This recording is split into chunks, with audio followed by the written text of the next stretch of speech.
Tatlong bagay na na-realize ko being 1 year in the industry dito sa trading. Una, kailangan talaga mayroong mga community na nakapaligid sa'yo na ano rin, trader din, and siyempre, profitable, okay? Kasi sila talaga yung mag-guide sa'yo para magamay mo yung mundo ng trading.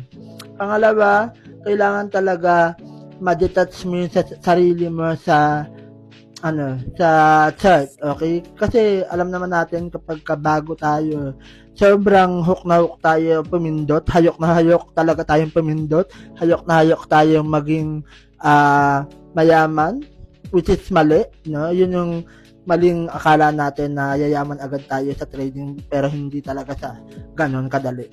Okay? And pangatlo, kailangan talaga mag-invest ka sa training, sa learnings.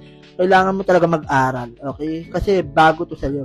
Bago tong experience na to. Hindi mo to alam. Kaya dapat nagtatanong ka at dapat talaga nilulubog mo yung sarili mo sa training. So, yan.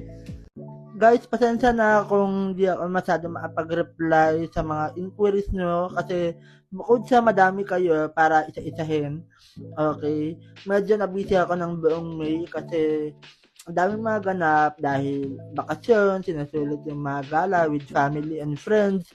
Tapos, ito pa, sumabay pa tong project natin. Ayan, may brace na tayo. Pero, yeah, sisikapin kong sagutin yung mga inquiries niya. Okay, lalo na sa mga gusto mag-trade, gusto pang magkaroon ng one-on-one coaching. Sige, go tayo dyan.